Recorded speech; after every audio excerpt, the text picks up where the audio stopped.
Billionaire saw his housekeeper's daughter defend his son from bullies. And what he did next stunned everyone. A tray wobbled.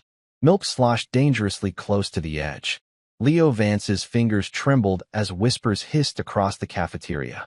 "Careful, shaky," someone sneered. A laugh cut through the room, sharp as glass. Phones lifted, red dots blinking, waiting for him to fall. He wanted to vanish, but cruelty never misses its mark. Another shove, another snicker. The kind that leaves bruises no one can see. At the far table, a girl set down her fork. Quiet, steady, watching. "Are you all right?" she would soon ask, her voice soft but unshakable. And what started as another ordinary school lunch ended as something no one could have predicted. This is the story of how a billionaire's son, his housekeeper's daughter, and one moment of courage collided to change everything. Just before we dive in, let us know in the comments where you're watching from today. We love seeing how far these stories reach. And make sure you're subscribed so you don't miss tomorrow's special video. Now let's jump back in. Enjoy the story. He had all the money in the world, but not enough to buy his son a friend. That was the silent truth that haunted Harrison Vance as he signed another billion-dollar deal. In his sprawling mansion, his son, Leo, was the ghost at the feast of his own life. Leo Vance knew the weight of silence. At 11 years old, he had learned that a home could be as vast as a canyon and just as empty.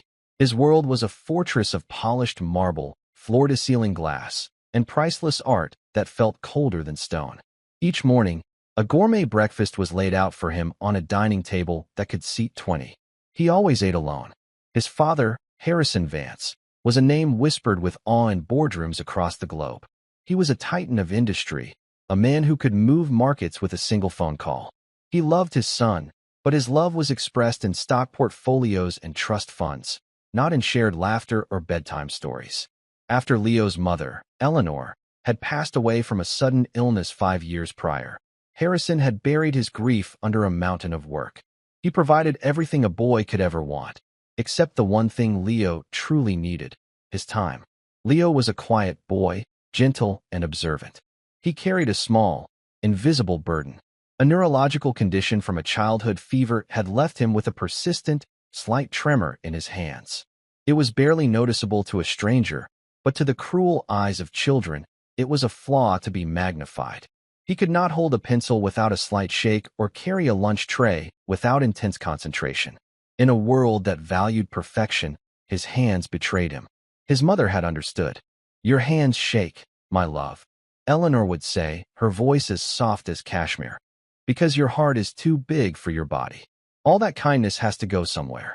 He held onto those words like a secret treasure, a shield against a world that did not have his mother's gentle eyes. At Northwood Preparatory Academy, that shield was tested every day. Northwood was not just a school. It was a kingdom for the children of the wealthy. Students arrived in chauffeured cars, their backpacks costing more than a monthly mortgage. Here, wealth was not just an advantage, it was armor. And Leo, despite being the son of one of the richest men in the country, walked through the gleaming halls unprotected. The tremor in his hands made him a target. Nicknames followed him like a shadow. Shaky Leo, Mr. Jitters. The taunts were rarely shouted. They were whispers, snickers behind cupped hands, just loud enough for him to hear. He learned to walk with his hands tucked into his pockets. He learned to shrink, to make himself smaller, hoping to become invisible. He would retreat to the quiet corners of the library during lunch, the pages of his books the only friends who didn't judge the unsteadiness of his grip. Across town, in a small, tidy apartment that could fit inside the Vance's grand ballroom, lived another 11-year-old who understood what it meant to be different. Grace Miller was a girl with hair the color of pale corn silk and eyes the color of a summer sky. Her world was not one of marble and glass, but of worn wooden furniture, the scent of her mother's fresh-baked bread, and the quiet hum of a life built on hard work and love. Her mother, Susan Miller, was a woman of immense grace and fortitude. She worked as the head housekeeper at the Vance mansion. Every day, she moved through the silent, opulent rooms, cleaning and polishing a life her own daughter could only imagine. Susan was a single mother, working tirelessly to give Grace a chance at a better future. That chance was a scholarship to Northwood Preparatory Academy, a place where Grace was an outsider from the moment she stepped onto the perfectly manicured campus. Grace did not carry the burden of wealth, but she carried a legacy of a different kind. In a small, polished wooden box on her dresser sat a collection of medals, a folded flag, and a stack of faded letters. They belonged to her great-grandfather, Sergeant Major Thomas Sarge Miller, a decorated war veteran who had been a legend in their small community.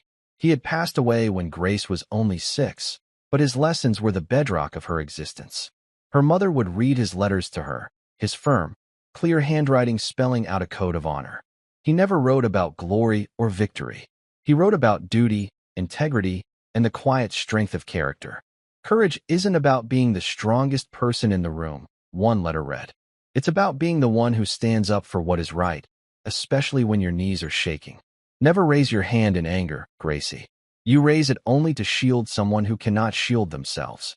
Grace absorbed these words. She was quiet at school, not out of shyness, but out of observation. She saw everything. She saw the girls who whispered about her secondhand shoes. She saw the boys who mocked her simple, homemade lunches. And she saw Leo Vance, the boy with the sad eyes and trembling hands, who ate alone in the library. She knew who he was. Sometimes, on weekends, her mother would have to work extra hours, and Grace would come along, sitting quietly in the vast kitchen of the Vance mansion, doing her homework. She would see Leo through the doorway, a solitary figure in a home that felt more like a museum. He never spoke to her, and she never spoke to him. They were two ghosts from different worlds, haunting the same spaces, each invisible in their own way. He was the boy who had everything but felt he had nothing. She was the girl who had little but felt she was rich in what mattered.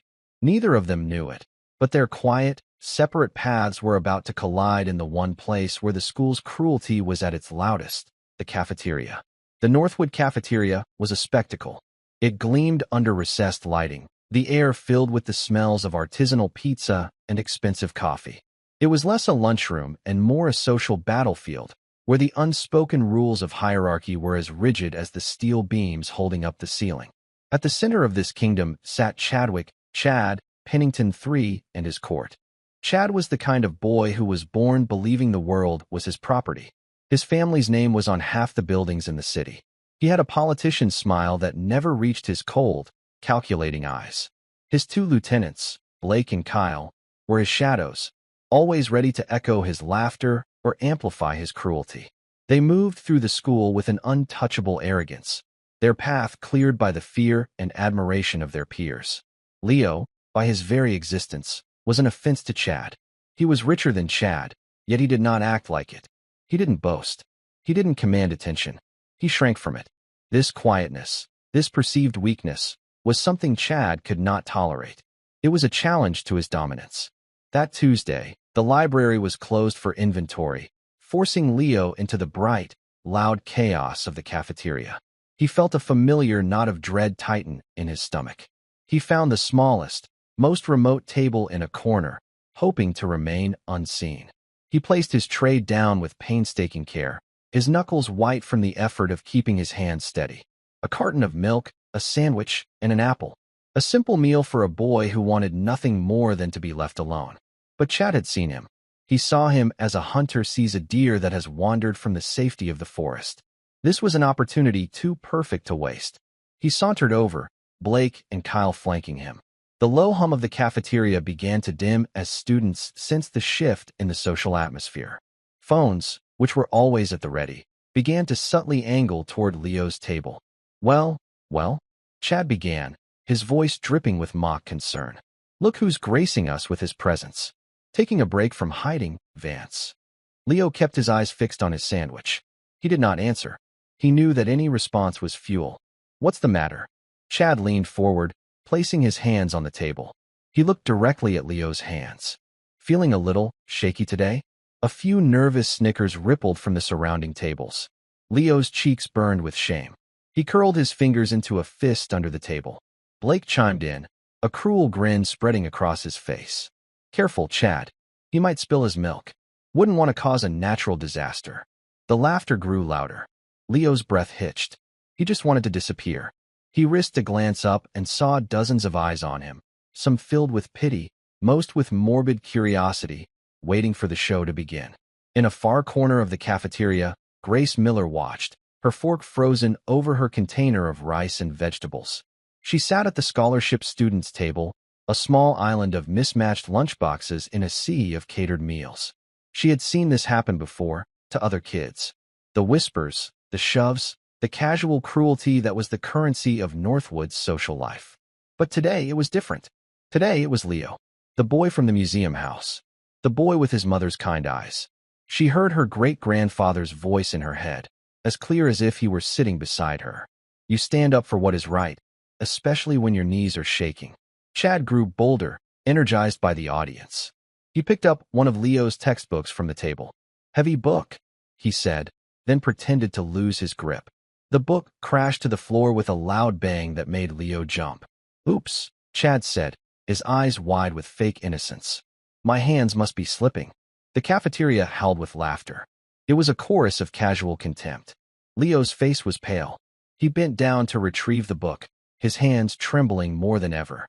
As he reached for it, Chad's expensive sneaker shot out and kicked the book, sending it sliding across the polished floor. Gotta be quicker than that, shaky, Chad sneered. Leo froze, half bent over, the humiliation washing over him in a hot, suffocating wave. The laughter was a physical force, pressing down on him. He felt trapped, exposed, and utterly alone. And that was when Grace stood up. She didn't make a sound. She didn't call out a name. She simply rose from her chair with a quiet, unhurried grace that defied the frantic energy of the room. She placed her fork neatly on her napkin, pushed her chair in, and began to walk. Every step was deliberate. She crossed the cafeteria, her path cutting through the invisible lines of social standing. The whispers and laughter began to falter as people noticed the slight, blonde-haired girl moving with a purpose that seemed out of place in the high-stakes drama. She wasn't walking toward Chad. She was walking toward the book. She reached it, bent down in one fluid motion, and picked it up. She brushed a speck of dust from the cover before walking to Leo's table. She placed the book gently beside his tray. She didn't look at him, but he felt the solid, calming presence of her beside him. Chad stared at her, his smirk faltering for a fraction of a second. He had not accounted for this. The scholarship girl. The charity case. Who was she to interfere? What do you think you're doing? He demanded, his voice regaining its sharp edge. This doesn't concern you, Miller. Grace finally lifted her head. Her blue eyes were calm, steady, and held no trace of fear. She didn't speak to Chad. She spoke to Leo, her voice soft but clear enough to be heard by the now silent nearby tables. Are you all right? She asked. Leo could only nod, stunned that someone, anyone, had crossed the chasm to his lonely island. Her simple act of defiance, of kindness, was more infuriating to Chad than any challenge. It broke the script. He was supposed to be in control. I'm talking to you. Chad snapped at Grace. Get lost before you regret it. Grace turned her calm gaze to him. He wasn't bothering anyone, she said simply. Her voice was not accusatory. It was a statement of fact, and its simplicity was disarming. Chad's face twisted in rage. He felt his power slipping, his audience now watching with a new kind of anticipation. He had to reassert his dominance. He turned his fury back on the original target. You need a girl to protect you now, Vance, he snarled.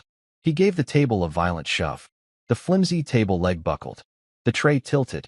The carton of milk, the sandwich, the apple, everything went flying. Milk exploded across the floor and splashed up, soaking the front of Leo's expensive school blazer. The cafeteria erupted. This was the climax they had been waiting for. Gasps turned into whoops of cruel delight. A dozen phones were now openly recording, their red lights like hungry eyes. Leo scrambled back, staring at the stains spreading across his chest. It felt like a brand, marking him with his own humiliation. Kyle, seeing his chance to contribute, snatched Leo's backpack from the floor. He unzipped it and, with a theatrical flourish, turned it upside down, shaking its contents onto the milky puddle on the floor. Pencils, notebooks, and a framed picture of Leo and his mother all fell into the mess. The crowd roared its approval.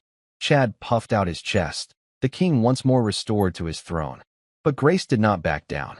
She took a step, placing herself between Chad and the now trembling Leo. She didn't raise her fists. She didn't raise her voice.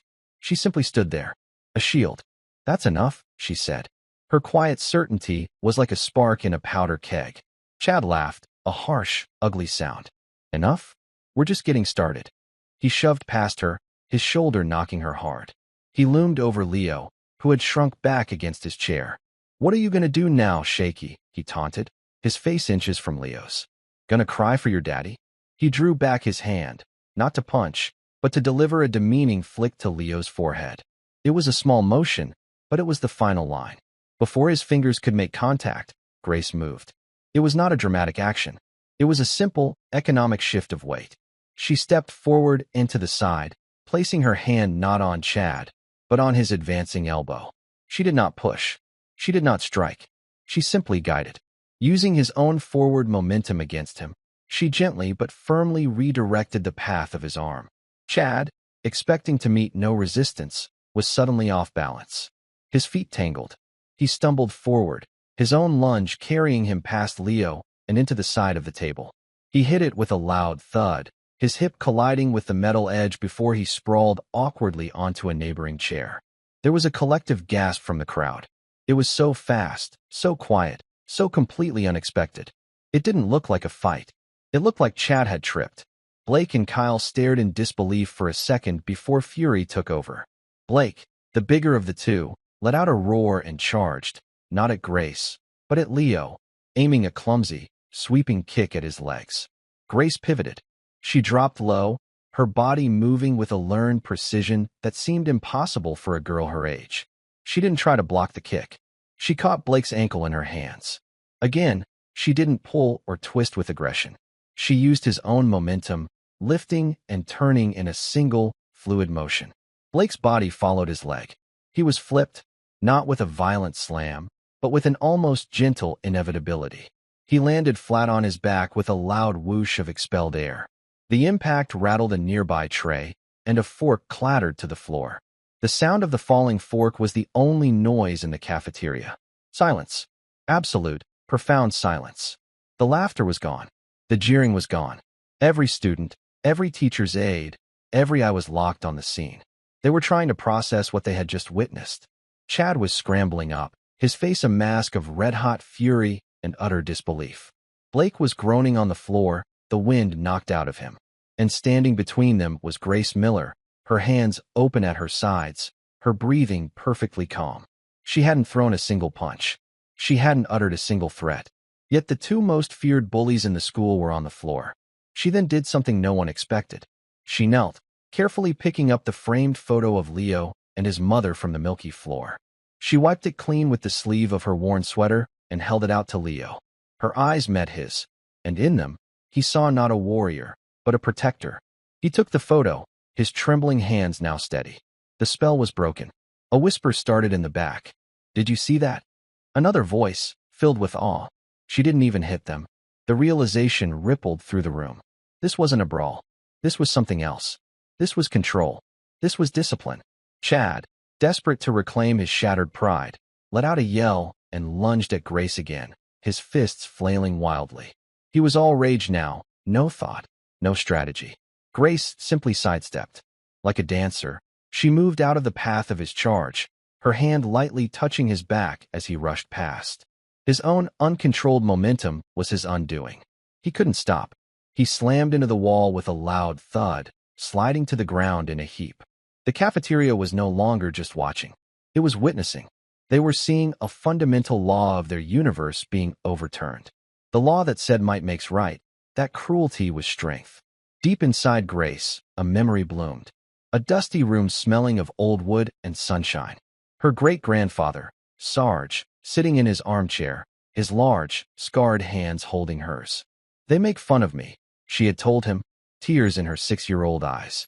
They say my dress is old. Sarge had looked at her, his gaze kind but firm. There are two kinds of strength in this world, Gracie. The loud kind, that needs to shout and push to prove it's there. And the quiet kind, that is so sure of itself, it doesn't need to prove anything. The first kind is a wildfire. It burns hot and fast and leaves nothing but ash. The second kind is a river. It's quiet, but it can cut through stone. He tapped her chest gently. You be the river, Gracie. Let their anger flow right past you. Back in the cafeteria, Her father's code, her mother's love, and her great-grandfather's wisdom all came together in that one quiet moment of stillness.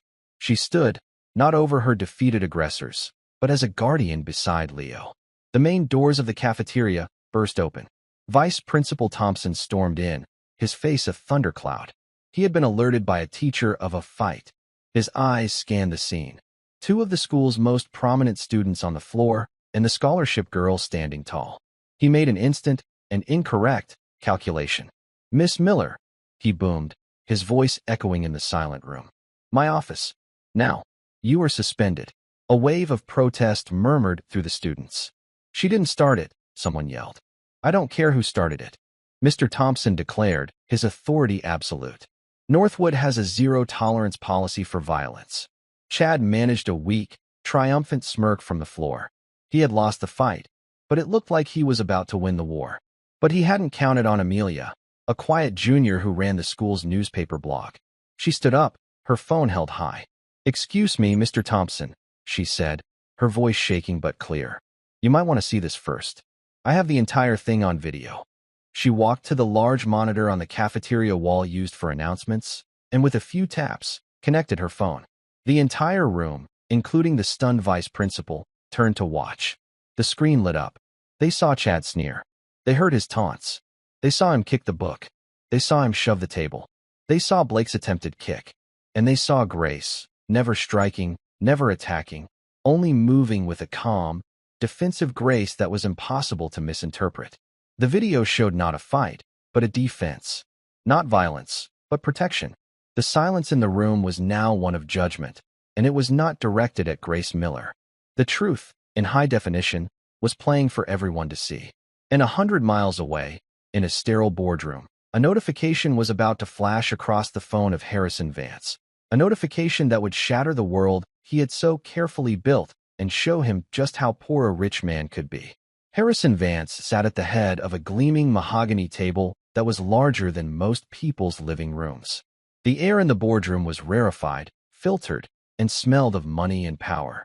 Around him sat a dozen of the sharpest legal and financial minds in the country, their faces a mixture of deference and ambition. They were finalizing a merger that would reshape the tech industry, a deal worth billions. Harrison's signature was the final piece of the puzzle. He picked up the custom-made fountain pen, its gold nib poised over the signature line. His world was one of numbers, of profit margins and market shares. It was a world of control. He could predict stock fluctuations, anticipate market trends, and dismantle competitors with cold, calculated precision. But the one variable he could never control, the one part of his life that was a constant, aching mystery, was the quiet sadness in his own son's eyes. Just as the pen touched the paper, his personal phone, a device that was sacredly silent during such meetings, buzzed once. A single, sharp vibration against the polished wood. Normally, he would have ignored it. His security protocols were absolute. Only one person had the ability to bypass the Do Not Disturb setting. The headmaster of Northwood Preparatory Academy. A cold knot of unease formed in Harrison's gut. He held up a hand, a gesture that instantly silenced the room. The executives watched, their billion-dollar discussion paused by the buzz of a single phone. Harrison glanced at the screen. It was not a call. It was a text message, an alert from a school-wide security feed he had installed himself. The system was designed to flag any unusual commotion, using audio and motion sensors. The subject line was stark, violence_flag, cafeteria. Beneath it was a link to a live video feed. Harrison's first thought was of a school-wide threat, an intruder. He tapped the link, his mind already calculating response protocols. The video loaded. It was shaky, filmed on a student's phone, but the image was clear. He saw the Northwood cafeteria. He saw a crowd of students. And then he saw his son. He saw Leo, small and cornered. He saw the spilled milk, the scattered books, the cruel, sneering face of a boy he recognized as Chadwick Pennington's son. Harrison felt a surge of cold fury. He watched as the boys ganged up on Leo, his son shrinking, his hands trembling. The sight was a physical blow. It was a raw, unfiltered glimpse into the part of his son's life he had never seen, the part Leo never spoke about. Then, a girl moved into the frame. A slip of a thing with blonde hair. He watched, his breath held, as she stood between Leo and the bullies. He saw her quiet defiance, her impossible calm. He saw her defend his son, not with violence, but with a grace that was both bewildering and beautiful. He saw her disarm boys twice her size without throwing a single punch. The video ended with the arrival of the vice principal and the girl being led away. Harrison stared at the black screen of his phone, but the images were burned into his mind. The boardroom, the billion-dollar deal, the expectant faces of his executives, it all faded into a distant, meaningless hum. He saw his son's face, not as the heir to his fortune, but as a lonely, terrified little boy. He saw the tremor in his hands, not as a minor medical issue, but as a target painted on his back. And he saw the girl, the housekeeper's daughter, the quiet girl he sometimes saw reading in his kitchen. She had shown more courage in those 2 minutes than he had seen in a lifetime of corporate warfare. A profound, suffocating shame washed over him. He had given his son a fortress of a home, but had sent him into the world without any armor. He had given him every material advantage, but had failed to give him the one thing that mattered, a father to stand beside him. The deal, one of the lawyers prompted gently, his voice pulling Harrison back to the present. Harrison looked down at the contract, at the line waiting for his name. The elegant curve of the fountain pen suddenly seemed obscene. He pushed the contract away. He stood up, his chair scraping against the marble floor with a sound that made everyone flinch. His voice, when he spoke, was dangerously quiet. The deal is off. A collective gasp filled the room. Mr. Vance, his lead counsel began, his face pale. This is a $10 billion merger. We can't just. Watch me, Harrison said, his eyes like chips of ice. He didn't look at any of them. He was already moving toward the door, pulling his phone back out, his thumb dialing a number. Get the helicopter ready, he commanded into the phone. I'm coming down. Destination, Northwood Preparatory Academy. Now, he strode out of the boardroom without a backward glance, leaving behind a scene of utter chaos and confusion. The $10 billion deal was forgotten. The market could crash for all he cared. For the first time in years, Harrison Vance was not thinking like a CEO. He was thinking like a father. And a storm was coming to Northwood. Back in the cafeteria, the video clip ended, leaving Amelia's triumphant face reflected on the dark screen.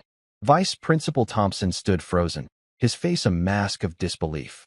The clear, undeniable evidence had just dismantled his entire narrative. He had been ready to suspend the scholarship girl and make an example of her. Now, he was the one who looked like a fool.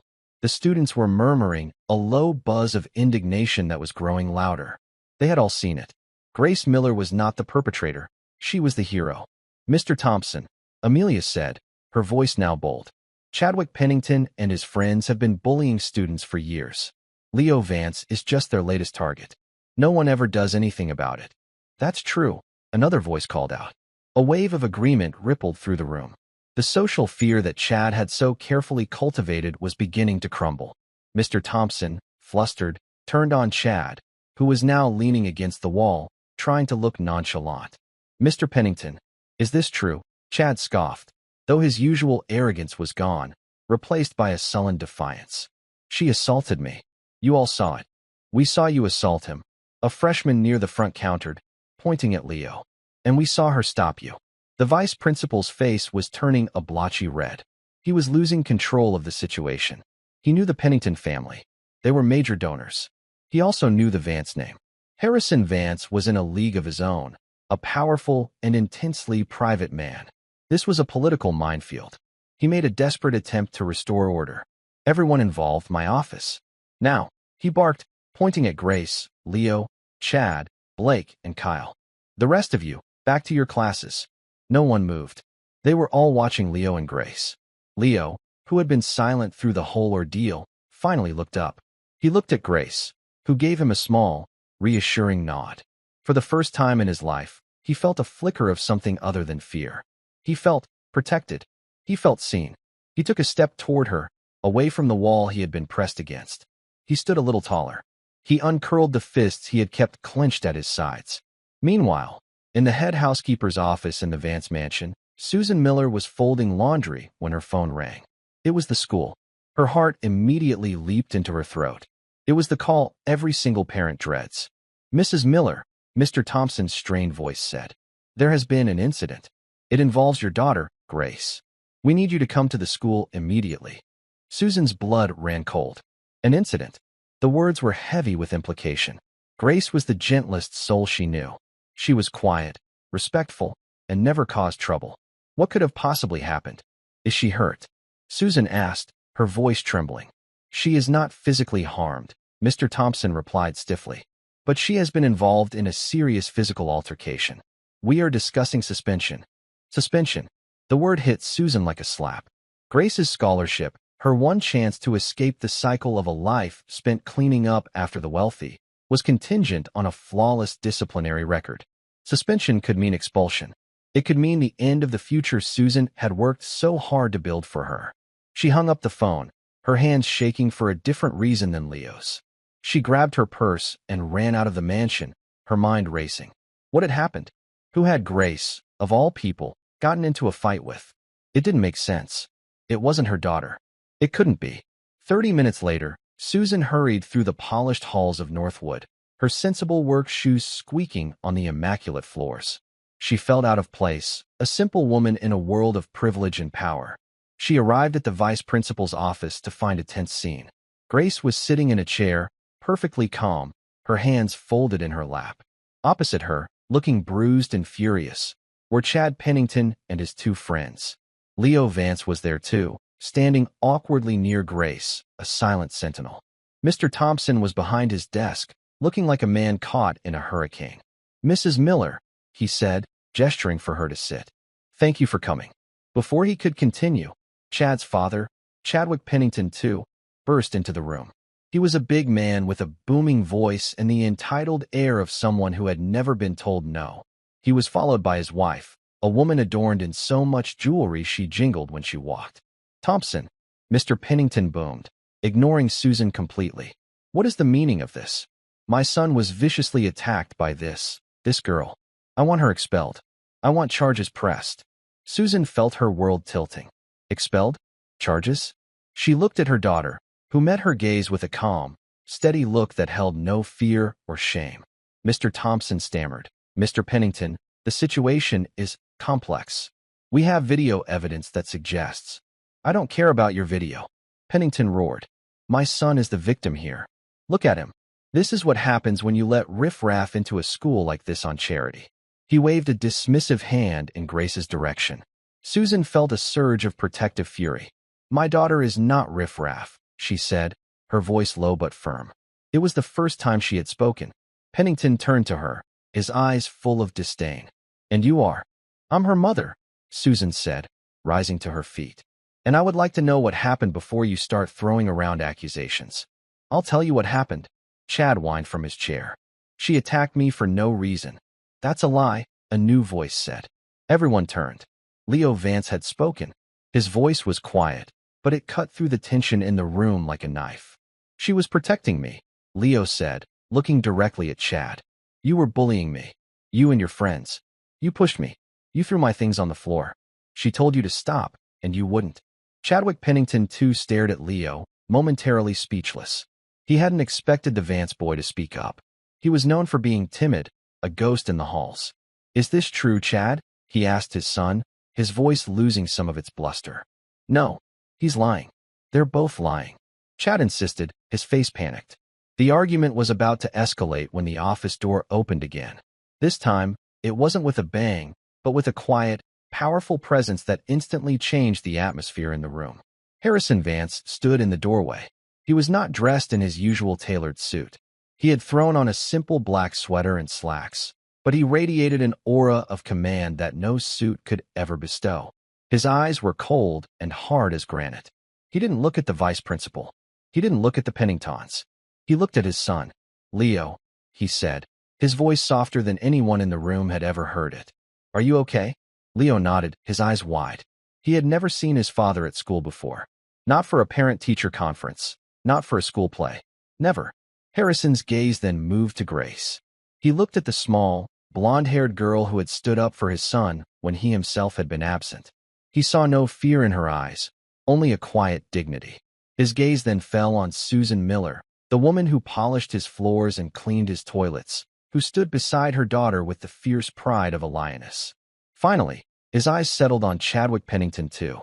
The two men were titans of industry, but they were not equals. Pennington was a loud, blustering man who inherited his wealth. Harrison Vance was a self-made predator who had built an empire from nothing. Pennington, Harrison said, his voice a low growl. Your son put his hands on my son. It was not a question. It was a statement of fact, and it hung in the air like a death sentence. Pennington sputtered. Now hold on, Vance. My son was the one who was attacked. This girl. I have seen the video. Harrison cut him off, his voice dropping even lower, becoming even more dangerous. The video that is, as we speak, being uploaded to the school's servers and sent to the Board of Trustees. The video that shows your son and his friends tormenting a boy with a neurological condition. The video that shows this young lady. He nodded respectfully toward Grace, defending him when no one else would. The color drained from Pennington's face. The mention of the board, of the video, of Leo's condition being named publicly, it was a disaster. And then, Harrison continued, taking a slow step into the room. I hear you come in here, demanding that she be expelled. You threatened to press charges against an 11-year-old girl for protecting my son from your hooligan. He stopped directly in front of Pennington, who, despite being a larger man, seemed to shrink under Harrison's focused rage. Let me make something clear, Harrison said, his voice barely a whisper, yet it filled the room. If anyone is leaving this school, it will be your son. If any charges are going to be pressed, they will be against him for assault and battery. And if I hear one more word come out of your mouth against this girl or her mother, I will personally dismantle your company, piece by piece, until the only thing you have left is that ridiculous suit you're wearing. The silence that followed was absolute. Chadwick Pennington too stood there, his mouth slightly agape, his face a mottled patchwork of red and white. He had built his life on bullying and intimidation, but he had just come face to face with a master of the craft, and he had been utterly, completely outmatched. Harrison Vance had just declared war, and he had done it not to protect his company, but to protect his son and the quiet little girl who had shown him what real strength looked like. The shock in the room was palpable. They weren't just stunned. They were witnessing the world realign itself, right there in the vice principal's office. Chadwick Pennington too stood as if rooted to the floor, his face a canvas of shock and humiliation. The threat wasn't just about money. It was existential. Harrison Vance didn't just have more wealth. He had a different kind of power, the silent, predatory power of a man who had clawed his way to the top, not inherited a comfortable seat. Pennington's power was loud and brittle. Vance's was quiet and absolute. Without another word, Pennington grabbed his son's arm, yanked him from the chair, and stormed out of the office, his wife jingling in his wake. The door slammed shut, leaving a ringing silence. Vice Principal Thompson looked as if he had aged a decade in 10 minutes. He stared at Harrison Vance, his mouth opening and closing like a fish. He had been moments away from suspending the daughter of his housekeeper and was now facing the unbridled wrath of the school's most powerful and now most terrifying benefactor. Harrison ignored him.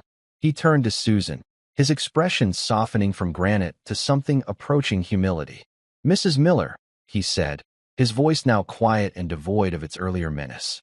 I am deeply sorry for what your daughter was put through and for what you were just subjected to. Susan, who had stood her ground with a quiet strength that mirrored her daughter's, simply nodded. My daughter did what she thought was right. Yes, Harrison said, his gaze shifting to Grace. She did. He looked at this 11-year-old girl who had faced down bullies and their powerful parents without flinching and felt a profound sense of awe. She possessed a kind of wealth he couldn't quantify on a balance sheet.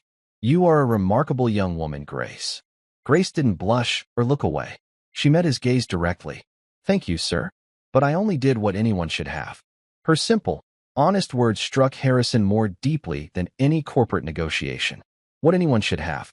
He had been so busy building an empire that he had forgotten the simple, fundamental rules of being a decent human being. He then turned to his son. For the first time, he truly saw him. He saw the faint tremor in his hands, not as a defect, but as a part of the gentle, kind boy he had almost failed to know. He knelt, an action so foreign to him that it felt like his knees might crack. He put his hands on Leo's shoulders, bringing them eye to eye. Leo, he said, his voice thick with an emotion he hadn't allowed himself to feel in years. I'm sorry. I haven't been there for you. I I didn't know. Leo looked at his father, at this powerful, untouchable man now kneeling before him, and saw a crack in the armor. He saw the grief and the regret that his father had hidden for so long. A single tear traced a path down Leo's cheek. He didn't wipe it away. He just nodded. It was enough. Harrison stood up and looked around the office, at the stunned vice principal, at the two families who were worlds apart, yet now inextricably linked. Mr. Thompson, Harrison said, his voice back to its commanding tone, but without the rage. The bullying problem at this school ends today. I will be speaking with the board. There will be changes. As for Grace Miller, any mark on her record from this incident will be expunged. In fact, she is to be commended. Is that understood? Yes, Mr. Vance, Thompson squeaked, nodding vigorously. Crystal clear. Good, Harrison said. He then looked at Susan. Mrs. Miller, please. Take the rest of the day off. The week, if you need it. You will be compensated, of course. Thank you, sir, Susan said. But I have work to finish. Her simple dignity was another quiet lesson. She was not asking for favors. She was a professional. Harrison simply nodded, understanding. He put a hand on Leo's back. Let's go home, son. As they turned to leave, Leo paused. He looked back at Grace. For a moment, the two children just looked at each other, an unspoken bond forged between them in the chaos of the cafeteria. Thank you, Leo whispered, the words carrying across the silent room. Grace gave him a small, genuine smile. You're welcome. The ride home in Harrison's sleek, black sedan was silent, but it was a different kind of silence than the one that usually filled the Vance mansion. It wasn't empty. It was full of unsaid things, of new beginnings. Harrison drove himself, having dismissed his chauffeur. He needed, to be alone with his son. He kept glancing over at Leo, who sat staring out the window, the framed picture of his mother held carefully in his lap. Harrison's mind was a whirlwind. He had spent years building walls around his heart, believing that providing for his son was the same as loving him. He had been wrong. So profoundly, devastatingly wrong. She was a brave woman, Harrison said finally, his voice raspy. Your mother. She would have been very proud of you today. Leo turned from the window. Why? You spoke up, Harrison said. In that office. You told the truth, even when you were scared. That takes courage. Grace is the one who's brave, Leo said quietly. Yes, Harrison agreed. She is. He paused, gripping the steering wheel. She reminds me of him. Leo looked confused. Him. Harrison took a deep breath. It was a story he hadn't told in years, a part of his life he had buried long ago. My father. He was a mechanic. Not a rich man. But he was tough. Honest. He always said, Harry, you can have all the money in the world, but if you don't have your good name, you have nothing. He stood up for people. He wasn't afraid of a fight if it was for the right reason. He had spent his entire adult life running from that world, from the grease under his father's fingernails and the smell of oil in their tiny apartment. He had built an empire to prove he was better than that. But in a school cafeteria, a housekeeper's daughter had shown him that his father's values were worth more than all his billions. When they arrived at the mansion, the silence felt different here too. It wasn't the cold, sterile silence of a museum. It felt expectant. Later that evening, Susan and Grace Miller returned home to their own small apartment. It was filled with the familiar comforts of a life lived with care, the scent of lemon polish, the sight of a worn but beloved armchair, the neat stack of books on a side table. Susan made them chamomile tea, and they sat together at their small kitchen table. She didn't press Grace for details. She waited. I was scared, Mom, Grace said finally, her voice small. When Chad came over. I was scared for Leo. I know. Honey, Susan said, her hand covering her daughter's. But you did the right thing. Great-Grandpa Sarge always said that courage isn't about not being scared, Grace recited softly. It's about doing what's right even when your knees are shaking. He was a wise man, Susan said, her eyes glistening with pride. And you have his heart, my love. You have his strength. She pulled the small wooden box from a nearby shelf and opened it. Inside, the metals gleamed dimly in the soft light of the kitchen lamp. She picked up a small, bronze star. He got this one for pulling two men out of a burning tank, she said. He never talked about it. He said the real medals in life are the ones you carry inside you. The moments you choose kindness over cruelty. The times you stand up when it would be easier to sit down. You earned a medal like that today, Grace. One he would have been very proud of. Grace looked at the medal, then at her mother. She understood. Her legacy wasn't one of wealth or power. It was one of quiet, unshakable integrity. And in that moment, in their small, love-filled kitchen, she felt richer than any king. The next day at Northwood was a day of reckoning. The video, as Harrison had promised, had been circulated among the school's board members. The Pennington family, facing public humiliation and the very real threat of Harrison Vance's corporate wrath, withdrew Chad from the school before he could be expelled.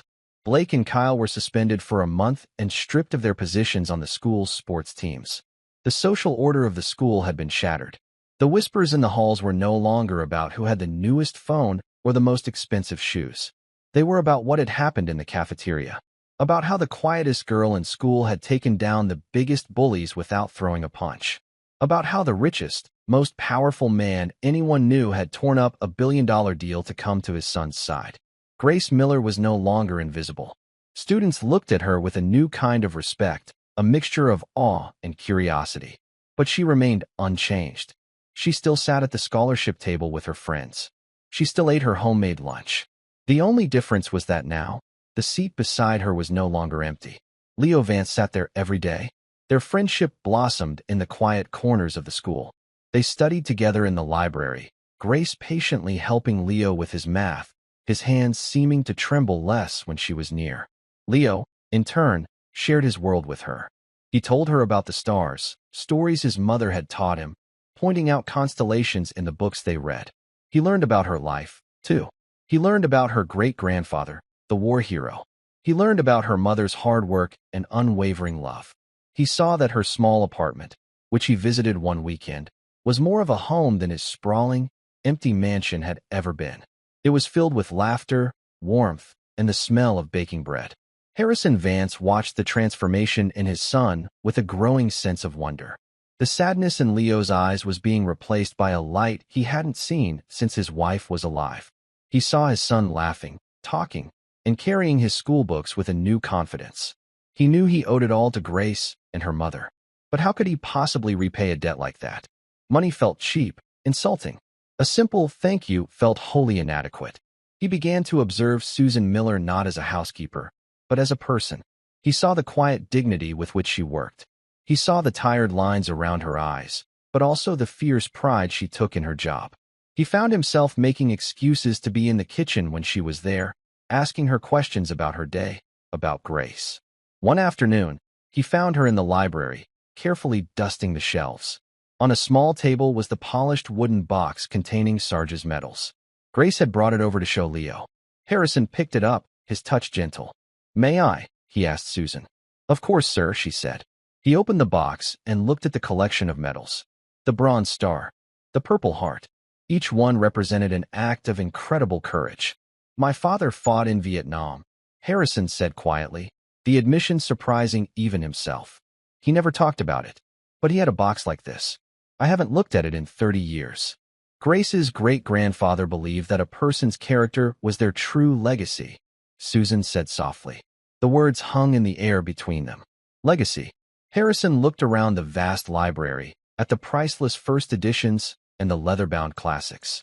He had been building an empire, a legacy of wealth and power to leave to his son. But what was the character of that legacy? What was he really teaching Leo? He knew what he had to do. It was a plan so radical, so completely out of character, that he knew it would send shockwaves through his world. It was a decision that wasn't about profit or loss. It was about honor. It was about building a different kind of legacy. It was the decision that would, as the world would soon discover, stun everyone. 2 weeks later, the entire Northwood Preparatory Academy was gathered in the auditorium, buzzing with speculation. The biggest rumor, the one no one truly believed, was that Harrison Vance himself would appear. He did. He walked onto the stage and stood at the podium, looking out at the sea of young faces. In the front row sat his son, Leo, and beside him, Grace and Susan Miller, invited without explanation. "Good morning," Harrison began, his voice amplified yet deeply personal. "I'm not here to announce a new building. I'm here to talk about a debt." His gaze found his son. "For a long time, I believed a legacy was something you could count on a stock exchange. That my only job was to build a financial fortress to protect my son. I was wrong. He recounted the incident in the cafeteria of how his son was targeted for his vulnerability while he, the father, was oblivious in a distant boardroom. The fortress I built for him was a prison, he admitted, his voice raw. And I had failed to give him the tools to navigate the world. But someone else was there. Someone who had something far more valuable than money. Character. Courage. He looked directly at Grace. Grace Miller stood up. She did not use violence. She used discipline. She did not use anger. She used courage. She taught this school, and she taught me, a lesson that no amount of tuition could ever buy. He gestured to a small, polished wooden box on the podium, Sarge's medals. I've learned about Grace's great-grandfather, Sergeant Major Thomas Miller, he said. A decorated war hero. He believed a person's character was their true legacy. My company, Vance Industries, builds technology to protect soldiers, but we've lacked a conscience. A moral compass. Today, that changes. The room was utterly still. I am announcing the formation of a new, independent ethics oversight committee for Vance Industries, he declared. This committee will have unprecedented power to review, approve, or veto any project based on its moral and humanitarian implications. It will be the soul of my company. The statement was so radical, so completely unheard of, that a wave of stunned gasps swept the auditorium. This committee will be called the Miller Committee for Ethical Leadership, Harrison announced, his voice ringing with passion. And it will be established with a $50 million endowment in Sergeant Major Miller's name. This fund will support the committee's work, but it will also provide educational scholarships for students of character and support for veterans' families. He paused, letting the weight of the name and the number sink in. But a committee needs a leader. It needs a chairperson with unimpeachable integrity, someone who understands hard work, dignity, and the difference between right and wrong in their very bones. He looked at Susan Miller, whose face was a picture of disbelief, her hand covering her mouth. I have offered the position of chairperson of the Miller Committee, with a permanent seat on the board of directors of Vance Industries, to Susan Miller. The dam of silence broke. A wave of gasps turned into a thunderous, rolling applause that grew until the entire auditorium was on its feet. The students, the faculty, they were not just applauding a donation. They were applauding an act of profound, revolutionary justice. Susan Miller sat frozen, tears streaming down her face as she looked from her daughter, whose eyes shone with immense pride, to the man on stage. Harrison raised a hand for silence. He had one last thing to say. My son once told me that his mother used to say his hands shake because his heart is too big for his body, he said, looking at Leo with a father's love that was now, finally, on full display. I think the world could use a few more people like that. People whose hearts are too big for their bodies. People like my son. And people like Grace Miller. He stepped away from the podium and walked over to Susan, extending a hand. Not as an employer, but as an equal. After a moment, she took it. The applause was deafening. In the months that followed, everything changed. Susan, with Grace's unwavering encouragement, accepted the position. She walked into the Vance Industries boardroom, bringing a quiet, unshakable integrity to a world that had none. She was not an expert in finance, but she was an expert in humanity. And for the first time, the board truly listened. The Miller Committee became a force for good, redirecting the company's vast resources toward projects that rebuilt communities torn apart by war and funding scholarships for kids who, like Grace, had character but no cash. The Vance Mansion was no longer a silent museum. It was often filled with the sound of laughter. Grace and Leo were inseparable, their bond a testament to the idea that friendship sees no class lines. Harrison taught them both how to play chess, and more often than not, Grace, with her calm, strategic mind, would beat him soundly. One evening, Harrison, Leo, Susan, and Grace were sitting on the vast veranda, watching the sunset paint the sky. A comfortable silence settled between them, one that was not empty, but full of respect, affection, and a shared history that had started with an act of cruelty and ended in an act of grace. You know, Harrison said, looking at Susan, my father would have liked your great-grandfather. I think, Susan replied with a soft smile, they would have understood each other completely. Leo, his hands resting calmly on the table, looked at Grace. You never have to be a shield for me again, he said quietly. I know, she said, her eyes meeting his. But I always will be. And you for me. Harrison Vance looked at the two children, at the woman who had become his most trusted advisor and friend, and he finally understood. He hadn't just changed his company or secured his son's future. He had found his own humanity. He had learned that the loudest lesson often comes from the quietest voice. His legacy was no longer written in stock certificates and financial reports. It was written in the steady hands of his son, in the courageous heart of a young girl, and in the enduring strength of simple, human goodness. And that's where we'll end the story for now. Whenever I share one of these, I hope it gives you a chance to step out of the everyday and just drift for a bit. I'd love to know what you were doing while listening. Maybe relaxing after work, on a late-night drive, or just winding down. Drop a line in the comments. I really do read them all.